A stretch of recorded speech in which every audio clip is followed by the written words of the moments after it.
Hello বন্ধুরা, আজকে একটি লং ব্লগ নিয়ে চলে আসছি তোমাদের সামনে। তবে আজকে দিনহাটার থেকে যাচ্ছি পাখিরাগায়। তো যে একটা টোটো ডেকে কিন্তু টোটোতে যাব। আর পাখিরাগা জায়গাটা হচ্ছে গিয়ে একটু গ্রাম টাইপের, তবে কিন্তু এখানে ভীষণ ভালো লাগে, খোলামেলা। আর গ্রামের জিনিসগুলো যদি দেখতে চাও অবশ্যই আমার ব্লগের সাথে থেকো। তো একটা ফল দোকানে গিয়েছিলাম, সেখান থেকে কিছুটা ফল নিয়ে নিচ্ছিলাম। আর একটা বিশেষ একটা জিনিস, মানে এই যে গোলাপ জামুন, এই গোলাপ জাম বলেই বলে এটাকে। তো আমাদের আসামে কিন্তু অন্য টাইপ হয়, এইটা একটু অন্য ধরনের, দেখতে অনেকটাই সুন্দর লাগছিল আর দুধের মতন ফটফটা। তাই অল্প করে নিয়েছিলাম খাওয়ার জন্যে। আর খেতে খেতে কিন্তু দৃশ্যগুলো দেখে দেখে যাচ্ছি। দেখো কত সুন্দর খেতি পাতার।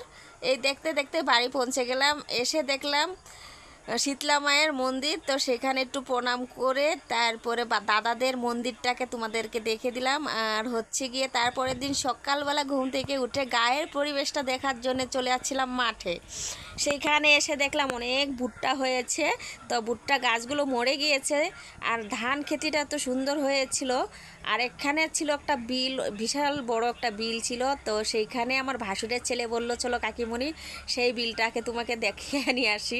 তাই এই ঘোরাফেরাগুলো করছি। আর এই দেখো আমার পুষ্কো লাফিয়ে লাফিয়ে যাচ্ছে। আর এদিকে দেখি পাট শাক আছে। পাট শাক দেখে মরে গেলো যে আমার মা পাট শাকের ঝুল বানাতো, খুব ভীষণ ভালো লাগতো। তো আমি ঘরে যেয়ে বৌদিকে বলবো পাট শাকের ঝুল করে খাওয়াতে আজকে। তো দেখো কি সুন্দর পাট শাকের একদম হারিয়ালি, কত সুন্দর লাগছে। গাঁয়ের পরিবেশটা কিন্তু আমার কাছে অসাধারণ লাগে, যেহেতু সবসময় আমরা দেখতে পাই না মাঠঘাট। আর আমার পুচকা সোনাটা দেখো না, গরু দেখে ওখানে ছুটে চলে গেছিলো গরুকে আদর করার জন্যে। তো এখানে এসে ভীষণ ভালো লাগছে, একদম খোলামেলা মাঠের মধ্যে ঘুরছি। তারপরে যে আমার ভাসুরের ছেলেটা আগে আগে যাচ্ছে, চলো কাকিমণি ওদিকে যাই। এদিকে এসে একটু ইত্রামিও করে নিয়েছিলাম। আর এই দেখো মানুষের গাছের থেকে দুটো আম চুরি করে নিয়েছিলাম।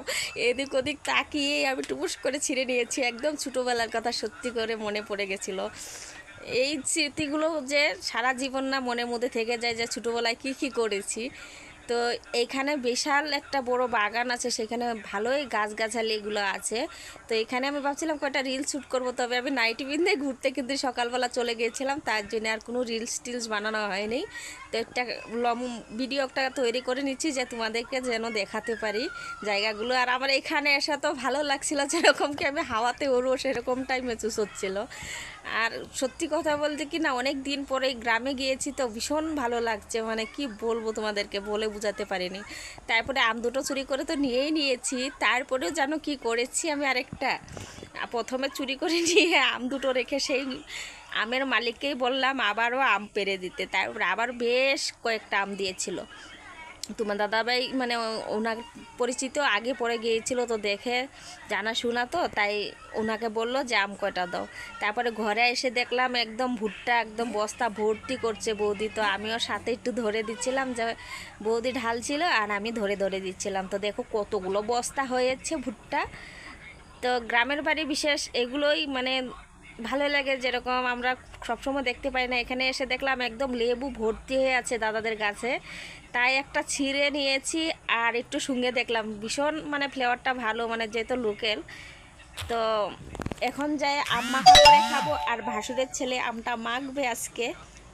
তো এইখানে এসে দেখলাম বেশ মানে রাস্তার ধারে ফুল চুল হয়েছিল, ভীষণ ভালো লাগছিল। তারপরে যে মায়ের মন্দিরটা আবারও তোমাদেরকে দেখাচ্ছি। এই মায়ের মন্দির দেখলো মন ভরে যায়, দেখো কত সুন্দর একটা মায়ের মন্দির। তারপরে যে দাদাদার ঘরে চলে আসলাম, কিন্তু ঘরের ভিতরের ব্লগগুলো করা হয়নি। এখানে এসে দেখলাম যে বৌদিমণি কি কাজ করছে, দেখো এখানে রান্না বসিয়েছে, চুলাতে রান্না করে খাওয়াবে নাকি আজকে বেশি টেস্ট হয়। আর এদিকে ঘরের ভিতরেও কিন্তু গ্যাসেও রান্না করছে, তবে কিন্তু চুলোতেই বলছে কিছু কিছু রান্না করব। আর এখানে আমি আমগুলো এনে রেখে দিয়েছি, যে বৌদি দেখে হাঁটছিল কোথা থেকে এতগুলো আম নিয়ে আসলে। তা আমি বললাম দুটো আম আমি চুরি করে নিয়েছিলাম, আর কয়টা আম আবারও খুঁজেছি, তো দিয়েছে আমাকে, বলছিল আরও কয়টা লাগলে নিয়ে যাও। তো বন্ধুরা টাটা, আজকের ব্লগটা এখানে শেষ করব। পরবর্তী আরও ব্লগ নিয়ে আসবো তোমাদের জন্য। তবে কিন্তু ব্লগটা ছাড়া একটু দেরি হয়ে গেছে, বিশেষ মানে সময় হচ্ছিল না। আর দেখো কথা বলতে বলতে কিন্তু এটা